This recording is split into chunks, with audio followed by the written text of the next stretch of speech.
오늘 동선교회 고등부에 오신 여러분을 주님의 이름으로 환영합니다. 비전을 품고 전도하고 하나님의 말씀을 따르며 사는 우리 동선교회 고등부 2022년 1월 16일 교회 소식을 알려드립니다. 개인 방역 수칙을 철저히 지키며 영육의 강건을 위해 함께 기도합시다. 교회에 오실 때 있는 모습 그대로 나아오고 기대하는 마음과 함께 성경책을 가지고 오시기 바랍니다. 오늘 주일 예배 후 신입생 환영회가 진행됩니다. 돌아오는 금요 성령 집회는 괴로울 때 여호와를 찾으라 라는 주제로 진행되며 고등부에서 찬양 인도합니다. 2022년 겨울 수련회를 준비 중에 있습니다. 함께 기도하면서 기대합시다. 주위 코로나19 감염병과 여러 질병으로 어려움을 당하는 지체들을 위해 하나님의 사랑과 위로, 치유함으로 더해달라고 기도 바랍니다. 한 해를 시작하는 1월입니다. 밤이 지나면 아침이 오게 되어 있습니다. 주님은 우리를 빛으로 인도하셨습니다.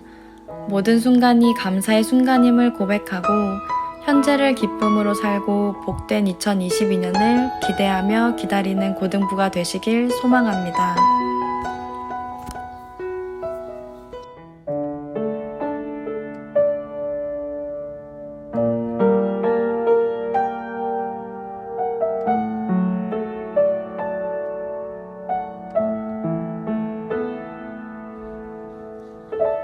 주변 환우들과 코로나 감염병으로 인해 어려움 당하는 모든 사람들을 위해 중보하며 기도합시다. 어려움 당하여 지치고 힘들어 있는 사람들에게 주님께서 찾아가 주셔서 위로와 회복을 경험하게 해달라고 함께 기도합니다.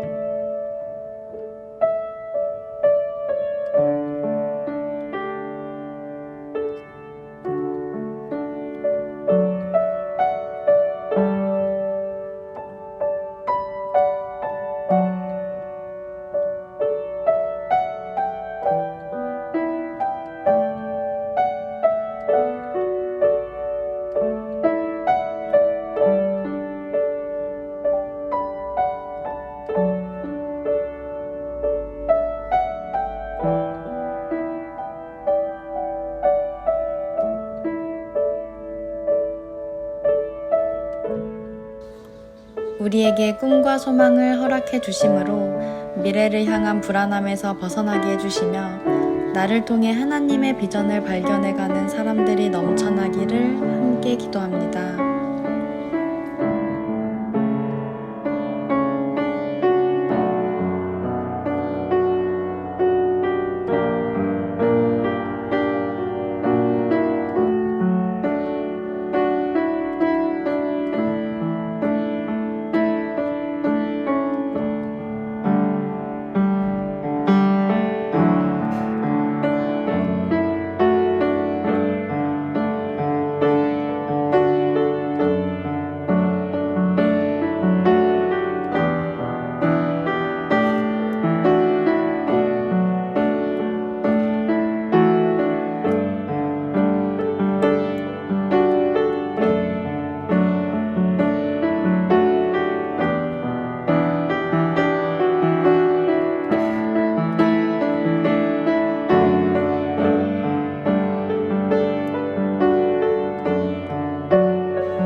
마지막으로 오늘 예배하는 모든 장소에 하나님께서 임재하셔서 우리의 예배를 기쁘게 받아주시고 내일의 소망을 갖게 해달라고 함께 기도합니다.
오늘은 열왕기상 18장 30절로 46절까지 말씀으로 이 땅의 주인이란 제목을 갖고 본 말씀 보겠습니다.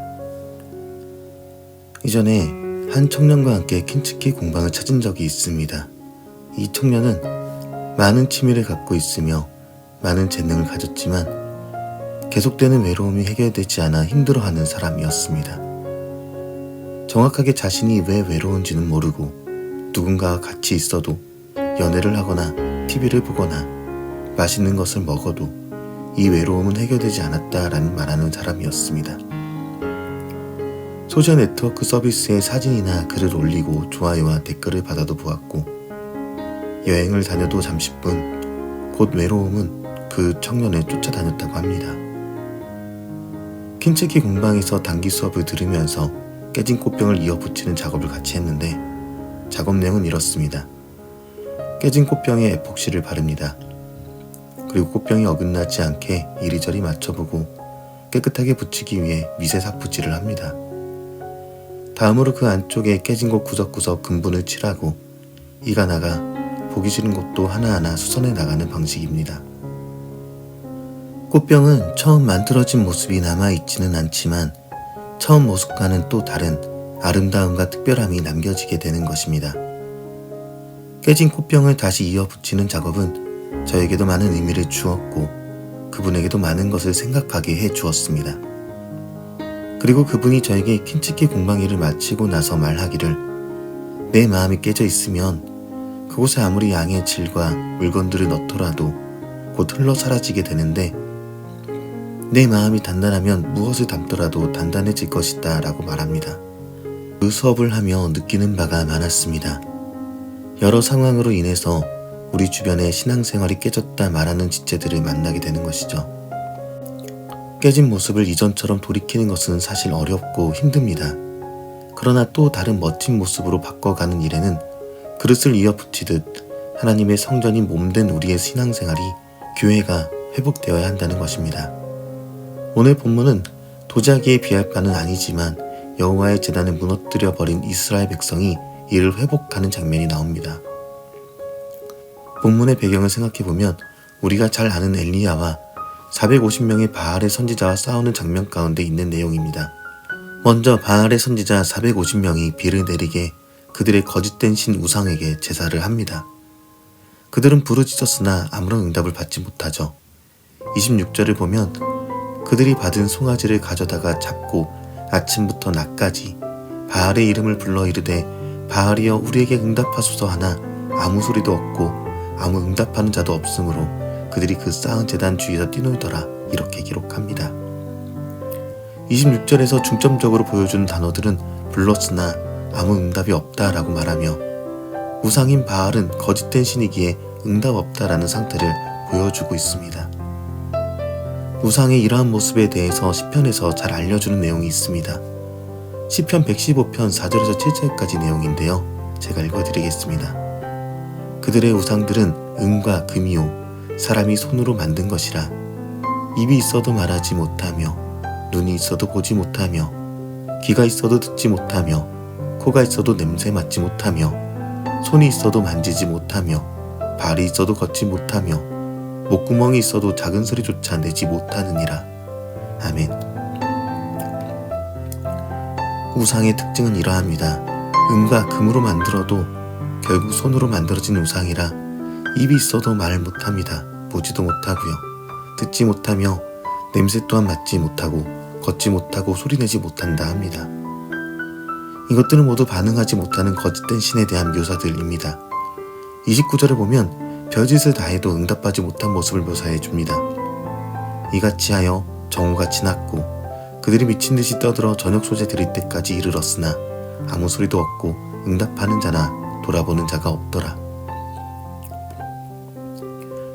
바알 선지자 450명은 이러한 거짓된 신에게 열심히 반응해 달라고 아침부터 밤까지 최선을 다해 부르짖었으나 반응을 얻지 못했습니다. 응답하는 자나 돌아보는 자가 없다고 말합니다. 그리고 이제 엘리야 차례입니다. 이때 엘리야가 한 일은요, 바로 하나님께 비를 달라고 제사를 드리지 않았습니다.